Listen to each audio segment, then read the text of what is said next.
calm down.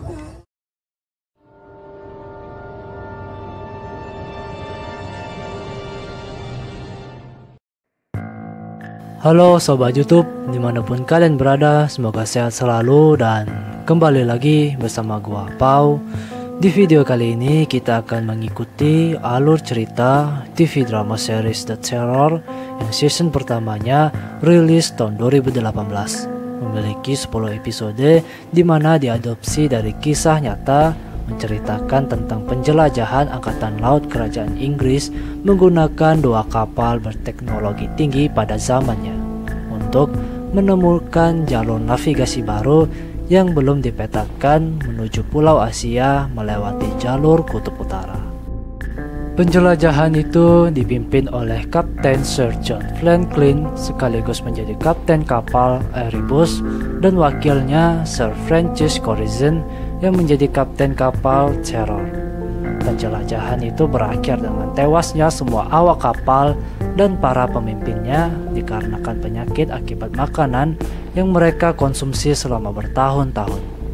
Terlebih, kedua kapal tersebut terperangkap di dataran es tebal serta fakta bahwa terjadinya kanibalisme antar awak kapal yang diyakini karena kehabisan bahan makanan.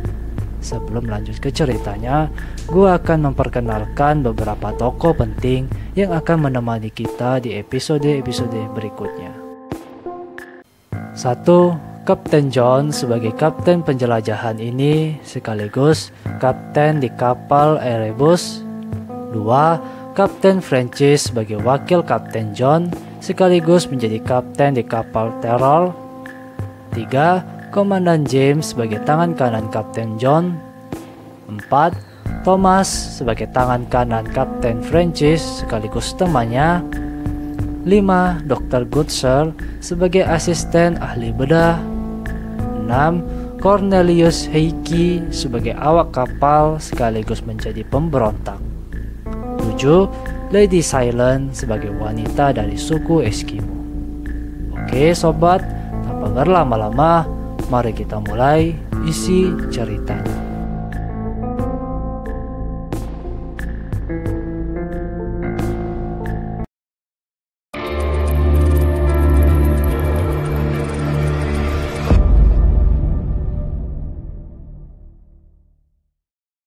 Pada awal cerita, seorang kepala suku Eskimo menceritakan nasib para pemimpin dan awak kapal kepada Sir James Ross dan asistennya yang ditugaskan untuk mencari keberadaan kapal Erebus dan Terror.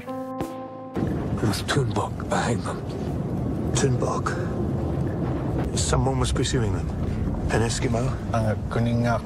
Sorry, Sir James. I don't know what the hell he's describing. The ships are gone. There is no way through. No passage. September 1846, 4 tahun sebelum kejadian itu, 2 kapal yang dipimpin oleh Kapten John dan Kapten Francis mengarah ke Kutub Utara untuk mencari jalur navigasi baru yang belum dipetakan, di mana nampak mereka melewati lautan es yang masih dianggap normal. Daily observations are starting to make for bizarre readings, sir. Captain Crozier requests an ice report. Tak lama dari sana, Kapten John dan Komandan James mengunjungi kapal Terror, di mana mereka sedang menyantap makanan dengan para pemimpin kapal tersebut, yang sekaligus membahas tentang mereka yang sekarang telah berlayar menuju lautan es. Lone columns of personal smoke and the whole view smelled of roast duck. Mr. Reed and I chatted about the ice today. Thinks we're close to an intersection with some bigger channel coming down from the north, bringing bergy bits with it.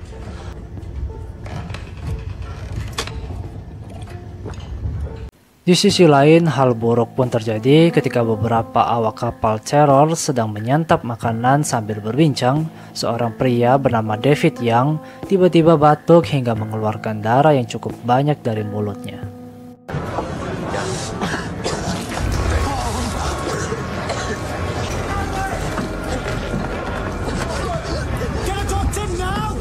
Kejadian itu ternyata bukan yang pertama kalinya, karena sebelumnya telah ada 3 orang yang memiliki kondisi yang sama dan meninggal. di mana Kapten John dan Komandan James menduga bahwa David yang mengalami gizi buruk hingga membuatnya memuntahkan darah hitam. It's a vivid description. Is it scurvy? Though I see nothing to mark it as such, I can't rule it out. But he has dark blood in his stool, digested blood. He's bleeding above his colon. Pada saat itu, Kapten John memutuskan untuk membawa David ke kapal Erebus untuk diperiksa oleh dokter di sana. Namun saat mereka ingin kembali ke kapal, hal buruk pun muncul di mana tiba-tiba terjadi hentakan yang cukup kuat di kapal Erebus sehingga membuat salah satu awak kapal terjatuh ke lautan es dan tewas tenggelam. We'll take him with us. Young, in his condition. Yes.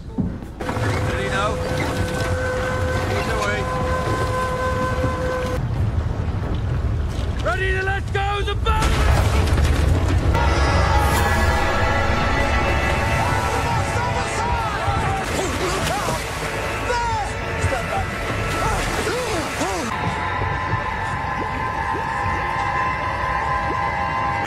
That's who it is. He's gone. Sementara itu, David yang diperiksa oleh Dr. Stanley nampaknya tidak memiliki waktu hidup yang lebih lama lagi dikarenakan penyakitnya yang cukup parah. Dan di sisi lain, Letnan Graham memberitahukan situasi kapal Erebus kepada Kapten John yang diyakini sebuah bongkahan es menghalangi pendorong kapal mereka. I think burying 3 of your mates on Beachy was sufficient motivation. Well, he can praise your loyalty as he buries you. Mr. Reed is certain we must have caught a growler under the surface. So is it blocked? Yes, if we can clear out our jam, we'll be underway. Good. Kembali lagi ke David yang awalnya takut mati dan takut jika tubuhnya dibedah sama seperti orang-orang yang meninggal sebelumnya. Namun pada akhirnya ia ikhlas jika itu semua atas perintah Kapten John, lalu menitipkan pesan ke Dr. Goodsir agar memberikan cincin yang ia gunakan untuk saudari perempuannya. Go to my grave as I am. Don't cut me open. If Sir John orders it, I will do it. It won't fetch much, but my sister should have it. And don't Sir John I was afraid. You have my word. Tak lama ketika malamnya, tiba-tiba muncul seorang pria tua berdiri tepat di depan mata David yang tak dapat dilihat oleh Dr. Goodsir. Entah siapa pria tersebut, yang pasti ketika David melihatnya, ia seketika syok dan meninggal. Run! It wants us to run! David, calm down.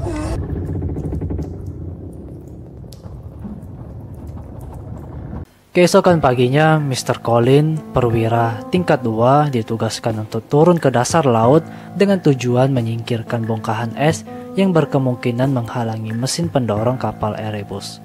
Ketika itu, Mr. Colin berhasil menyingkirkan bongkahan es tersebut yang selanjutnya panik ketika melihat sesosok mayat yang diyakini merupakan awak kapal yang tenggelam sebelumnya.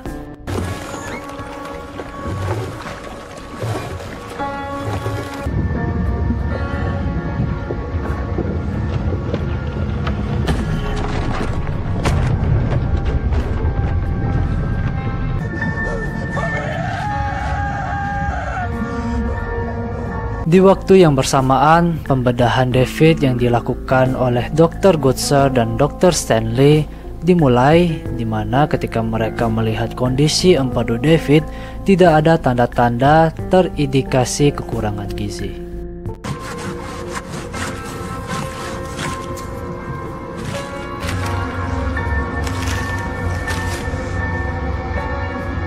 I don't see scurvy. I don't see anything at all. Open the bow. Kapten John yang sebelumnya memberikan pujian kepada Mr. Colin akhirnya mengumpulkan para petinggi kapal untuk melakukan rapat tentang lautan es yang sekarang berada di depan mata mereka, serta kondisi kapal Erebus yang performanya tidak kuat lagi. We're under steam. The flagship's efficiency has been compromised. We know that the ice ahead is increasing dramatically, both in thickness. Ketika itu, Kapten John masih meyakini kalau mereka akan berhasil dalam ekspedisi ini dan sebentar lagi akan mendekati Pulau King William. Namun, tidak dengan Kapten Francis. Ia merasa jika mereka tidak dapat melanjutkan perjalanan ini dikarenakan bongkahan es yang semakin padat dan besar. Ia juga mengatakan jika mereka terus maju, maka berkemungkinan besar kapal yang mereka gunakan akan terperangkap di dataran es dan tentu itu akan membuat hal semakin memburuk. And a mount, but we must be nearly in sight of King William Land. That God and Winter will find us in safe waters by the end of the year.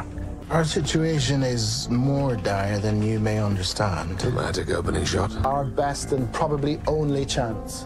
Yes, we should go for broke. Leads close up and we are out there in it. We will have no idea where the current will move the pack. Kapten Francis yang sempat meluapkan emosinya sesaat Komandan James menyelah akhirnya tidak dapat berbuat banyak sesaat Kapten John bersikukuh untuk melanjutkan ekspedisi ini, lalu memerintahkan agar kapal Terror berada di depan bertujuan untuk membuka jalur. Does he also write melodrama? Just live men or dead men. About to commit an act of hubris. We may not survive.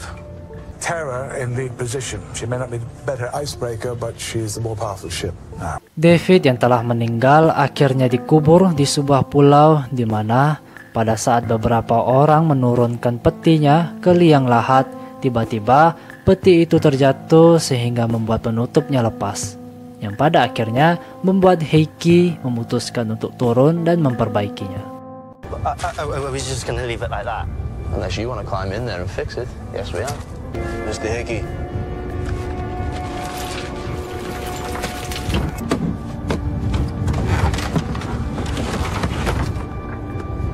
Well, it would be to this boy's father, wouldn't it?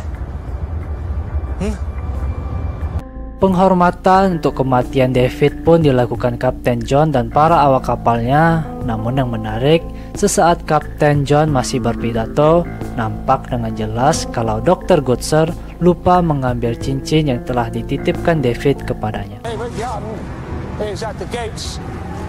So too are we, and embraces at our return. Setelah melakukan upacara penghormatan, mereka pun kembali berlayar yang nampak kapal-kapal itu berusaha melewati dataran es yang tebal.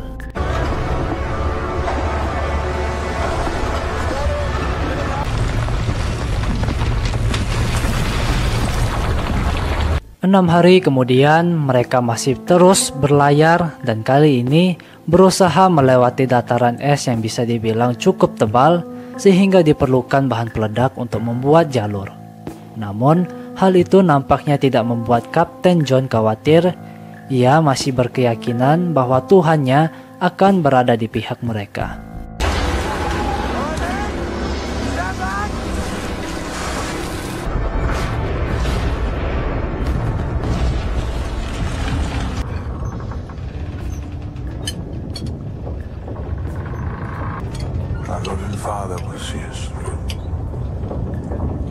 Namun, keesokan paginya, keyakinan itu nampak sedikit pudar, tak kalah ketika ia terbangun dari tidurnya dan melihat kondisi di luar. Nampak kapal yang mereka gunakan telah terjebak di dataran es yang luas, sama seperti prediksi Kapten Francis sebelumnya, dan film pun berakhir. Get the ice anchors up. We're part of it now. Sir.